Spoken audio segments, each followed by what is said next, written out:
everyone, Miss Katie here with Smith County 4-H. If you watched our previous two videos, you will know that Chick Chain is happening now and that our next 4-H contest is going to be the Piggy Bank contest. What better time to talk about money than when we are designing, building, and decorating our own piggy banks? In 4-H, we actually call talking about money consumer education. We have a whole project area dedicated to consumer education where you as a 4-H member can learn to make smart financial decisions and grow your money skills throughout your 4-H career.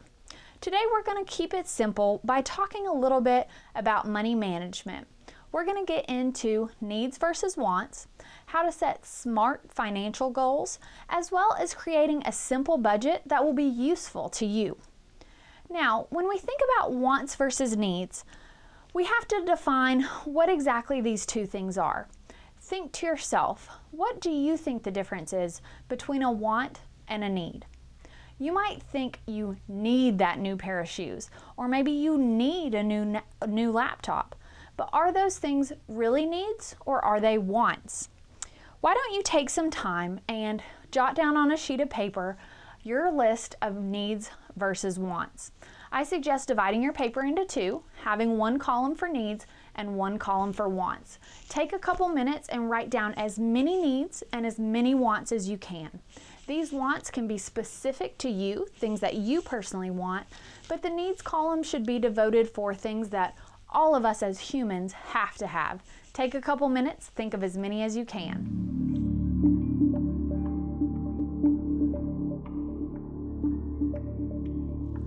If you're done making your needs versus your wants list, think about which one was easier for you to make. Which list is longer? You may have noticed there's some differences between your needs list and your wants list. When we look at these words, we can define a want as something that is desired but not necessary to live, while a need is going to be something that is necessary for an organism to live a healthy life. For example, your needs column probably has things that are pretty basic for all human beings, like air, water, food, shelter, and clothing. While your wants column could be as diverse as you are. Maybe you want a new puppy, or you want concert tickets, or you want those cool new shoes, but those things aren't necessary to live. Now, all humans need their basic needs met. When we think about how we're going to spend our money, do you think that we should take care of the things on our needs column or the things on our want column first? If you said the needs column, you're exactly right.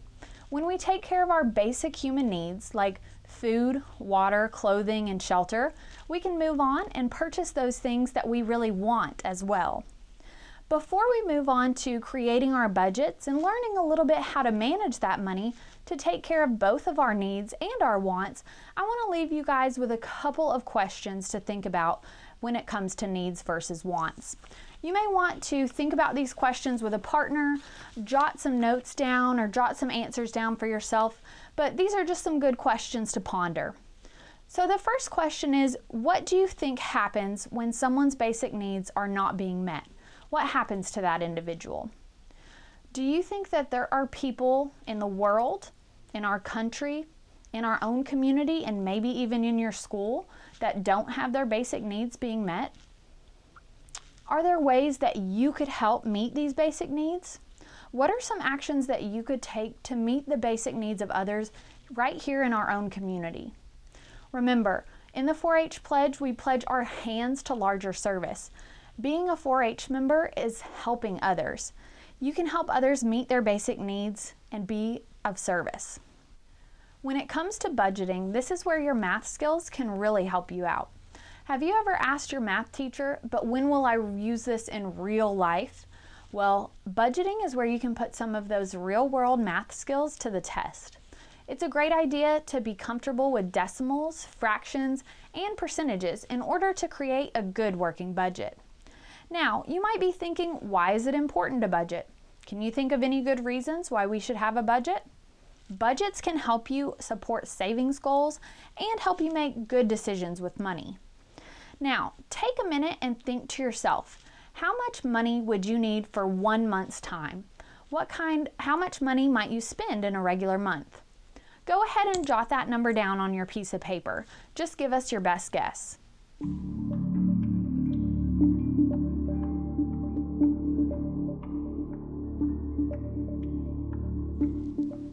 If you have that number down, think about the things that you spend money on.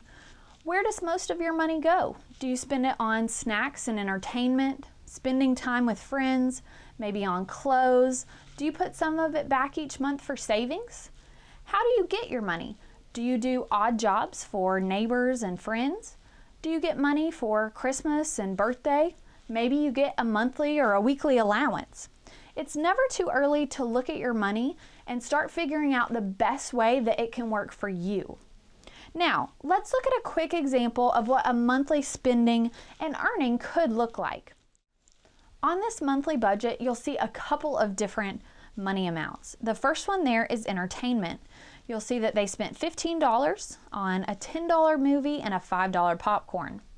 They received a monthly allowance of $40. They spent a total of $20 this month on music and game downloads. They received $10 total for walking their neighbor's dog, and they spent $10 throughout the month on snacks. In this example, do we have enough money to get to the end of the month? We can see this more easily if we divide up some of these different items into categories. You'll see that we have an income and an expense category. The income, of course, is money that is coming in, money that we've earned in some way, while expenses are those things that we are spending money on, where money is coming out of our account. So you'll see on the income section, we have our allowance, which is $40, and our dog walking pay, which is $10. This adds up to a total income of $50. In our expense column, we have an entertainment fee of $15, music or downloads for $20, snacks for $10, which equals a total expense of $45. You'll notice there's a $5 difference between income and expenses, with income having $5 more in it. So we end up the month with $5 extra. That $5 extra could go into another category that we'll call savings. Eventually, that extra $5 each month could add up to help you reach your ultimate savings goal. Now that we've went through a simple budget, can you see why budgeting might be to your advantage? Can you think of ways that budgeting can help you better manage your own money? Maybe it could help us keep better track of what we're spending each month. Maybe it would help you keep track of the money coming in and the money going out. It could even help you plan for a big financial goal, like saving for a car or paying for college one day. Speaking of financial goals, do you have anything that you're saving up for? Why don't you take just a moment and jot down a savings goal for yourself? This could be a short-term goal that you're hoping to accomplish in the next 3 months, like buying a new video game. Or it could be a longer-term goal, like saving 3 years for saving up for that car. Go ahead and jot down a simple savings goal.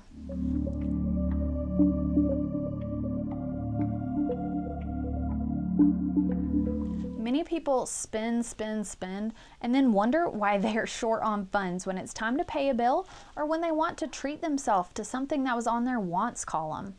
If you're able to set a SMART money goal, develop a plan for reaching that goal, and then follow through on that plan, you're going to be able to reach whatever financial goal you set for yourself. Maybe that goal is to save $500 over the next 6 months to buy yourself a PS4. Or maybe it's a more long-term goal, like saving $5,000 over the next 4 years, so you can buy a car when you turn 16. Whenever you're setting these money goals, we want them to be SMART goals. A SMART goal is something that is specific. It is measurable, it is attainable, it is relevant, and it is time-bound. You can see that the acronym for SMART is going to stand for each of those words. But what exactly does that mean? Setting a SMART goal means it's specific. For your goal to be specific, you need to know what actually you want to accomplish and who might be there along the way to help you reach that goal. You want it to be measurable. You need to know exactly when you're going to determine if you've succeeded in this goal or not. You want it to be attainable. Do you have the resources, or can you obtain the resources in order to meet this goal? You also want it to be relevant. Is this a goal that you're passionate about and you're willing to put in the time and effort to make it a reality? And you also want it to be time bound. So you want to have a deadline or a timeline in place in order to reach this goal. Now, why don't you try setting a SMART goal for yourself? Make sure it's specific, measurable, attainable, relevant, and time bound.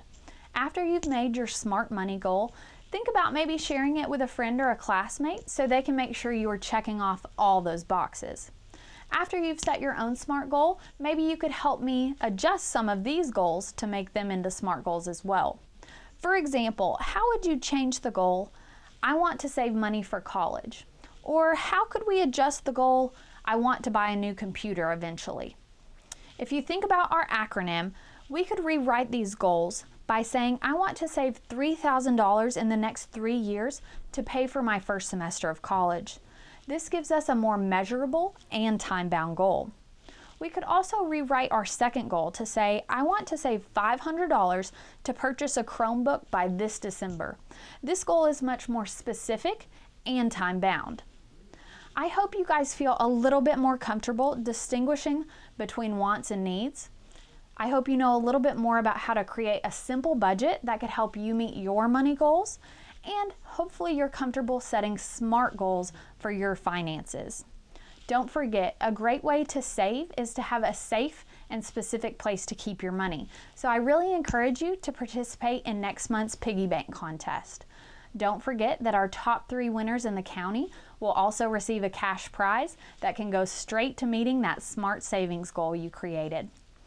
As always, if you have questions or want to participate in any of the 4-H activities that were discussed in our previous videos, please feel free to reach out to me. You can contact me by email at kclark54@utk.edu, or you can reach me at the office by phone at 615-735-2900.